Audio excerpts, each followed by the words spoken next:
everybody wanted some, so, you know, I shared what I could and kept a little bag. And the next weekend I went home, I said, well, fuck it, I'll take a quarter pound. So I took a quarter pound up, and everybody bought it. And then the next weekend, I took a pound up there, and everybody bought all I had. And I said, God damn. So the following week, I took a couple pounds home, and everybody bought it out. And then I took 10 pounds home, and everybody bought it out. And yeah, and then these guys all grew up and spread out. They didn't stay in New Hampshire. One went to Chicago, Boston, wherever they went, right?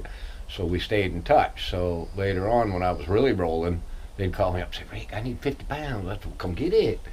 So I already had my distributors for all my pot lingering around the United States from classmates I went to school with. Wow. So I never dug into the woodwork, into the unknown to try to sell anything. I always had school kids that I went to school with, you know, people I kind of trusted. Huh. Do you still have contact with them? Some. Most of them just ventured off, and we all went our own ways. And then, you know, I got too big for my own britches and lost a few real friends, you know what I mean, by being a dickhead and alligator shoes and silk suits and shiny little sports cars. Yeah, and get this, in New Hampshire where I lived, it was a small town. Well, everybody knew I was a big-time contractor in Florida. That's what I told everybody at home. And Colonel Bessie, who lived up on Bessie Hill, had a runway that he'd land his little 172 in and things. And I asked him, I said, do you mind if I land there when I come up? And he goes, no, love to have you. So here I am buzzing into Harry Bessie's field with, you know, a twin loaded down with dope. I'd land and unload it at night when nobody was paying any attention. And then all the people knew I was flying in to come visit, you know, folks at home. And I said, can we come, when you're leaving, we're going to bring the kids up to see you leave, because it was a big thing to see a plane leave. So I'd tell them, and sure enough, there'd be 4 or 5 cars up there with people on the hoods just waving goodbye.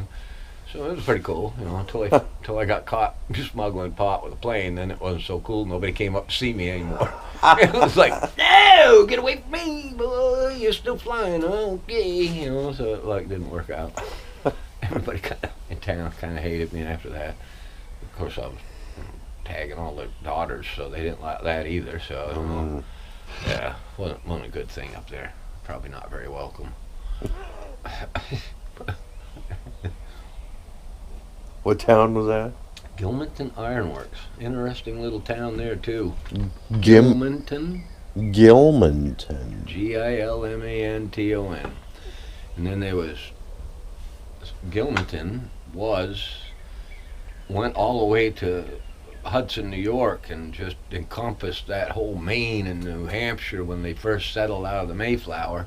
New Hampshire was huge, but it was the state capital was going to be Gilmanton Ironworks because it was thriving with the mills on the river, and it was a really growing town, you know. And then they, you know, of course they reduced the sizes of the states, and Gilmanton just became, you know, a pretty good sized township. But there was Lower Gilmanton, and Gilmanton Ironworks, which was all incorporated into Gilmanton.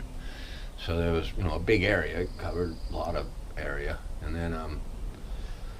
then they said, well, we're going to run the railroad through town. And the townspeople said, fuck no, you ain't.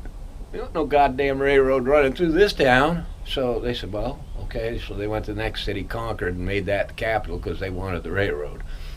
So Gilmanton said, no, fuck you. But then Gilmanton burnt down.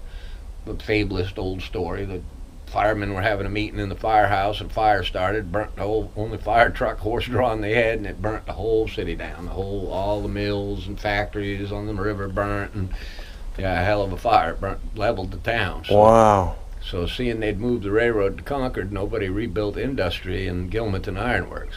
And Gilmanton Ironworks came because they actually dredged iron ore up out of the Crystal Lake. And they produced the anchor for the USS Constitution. There. So long history there. But there's no factories or anything there. There's just the old foundations along the river where they had the paddle wheels and all that crap. So, and New Hampshire never rebuilt anything but a little small town, you know. So that's all it is today, except it's big now. Christ, they got full-time fire departments, full-time police departments. You know, it ain't like when I was a kid. Right. The sheriff came through once a week, whether you needed him or not. Back when I was a kid, they'd leave complaints down at the store if anybody had a complaint, and the sheriff would go visit you and ask what the complaint was. So, and if you were speeding and you went by the sheriff, he'd just wave at you and mail you a ticket. Yeah, because he knew who you were. You know, they all knew you. I mean, yeah, it was pretty funny. And then anybody that had a car didn't have to take the bus to school anymore. And it was, 16 miles over a mountain, little twisty ass turn mountain road up the mountain and down the other side. And everybody had big V8s. My first car was, a 57 Volkswagen convertible, right? Not a whole lot of horsepower, so going up the mountain wasn't very fast. Coming down the mountain, though, with that little ragged pinion steering that the American cars had yet got, was pretty responsive going down the mountain in those little turns. I could outmaneuver them all day if I got up ahead of them on top of the hill. So we'd all meet at the general store and would say, go, and they'd make me go first because I was the slowest. Well, then I was making sure they wouldn't pass me. And, it was a real game going to school every morning. It was like we took over the whole fucking road. Here we go, we're coming to town. And then we'd race home at night. When the bell rang, all of us from Gilman would be running for the car, jumping it like a race car driver, and slap it in gear and go. First one at the store won. Well, what? I don't know. We didn't win much, but we all got tickets. You won a ticket. There you go. That's what we won, pretty much. And get this, my friend Buzzy Bill French, my best buddy ever. His name was Buzzy Bill French. That was his real name. Buzzie. Everybody laughed at Buzzy because he was 6'2" and shaven in 5th grade. He was huge. He was a monster, right? He was just, but nice. He was a good friend of mine. He taught me how to tie my shoes. Yeah, it was, that's how far back me and Right. Bill went. Buzzy had a Fury 1 with a big 383 or something in it, right? And he'd back it up to the wall in the parking lot. And he'd leave the car in first gear so he could just go dump the clutch and be the first one out of the parking lot. Yeah, to get home, racing home. One day I got in his car and I put the fucking thing in reverse. He jumped in and fired it up. Wham! Dumped the clutch, bam! Into that block wall, broke all his taillights out and everything. I said, oh, fuck. Who fucking did that? I said, I don't know. And it was pretty funny. And then he had a box of prophylactics in his glove box. And one day I took a big safety pin that came off a laundry bag and I poked holes all through the box.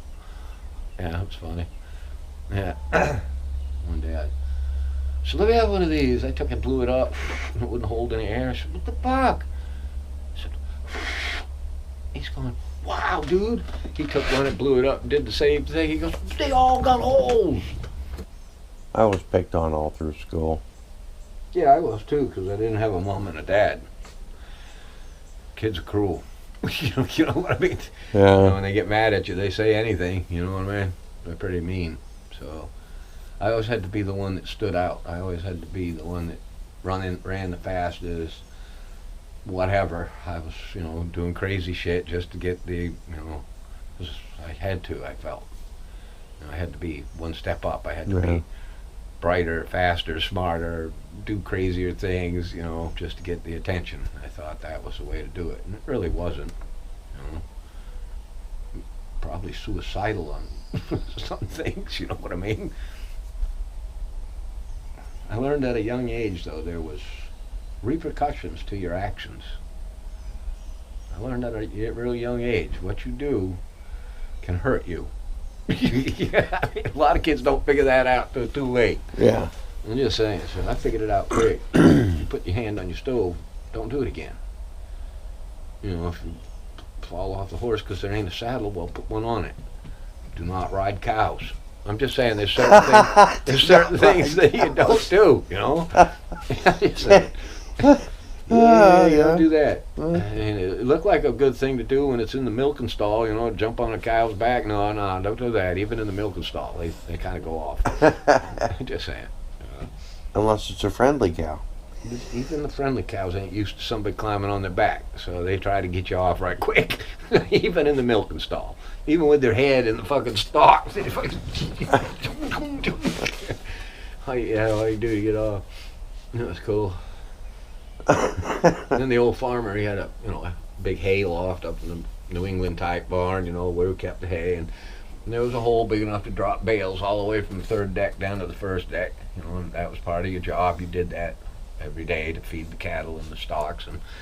And so one day he goes, go up there and throw a couple 3 bales. I said, okay. So I grabbed the bale, went over the hole, slung it. When I did, I saw him standing there.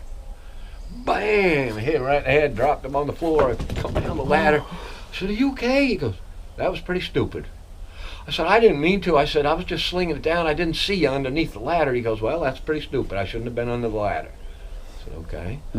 So then another day he said, "Go get that hay wagon out there full of bales and get it up in the barn today." He goes, "It's got to be up the barn." I said, "Okay." Well, I digged around, didn't get it up in the barn. So the next morning I look over there and there's the hay wagon burning like hell out in the field from internal combustion. It wasn't dried enough. Ah. And I said, "Oh boy, I burnt your wagon down." He goes, "Yep." He goes, "Well, if you'd done what I said, it would have probably burnt my barn down." So he goes, "There you go, lesson learned." Wow.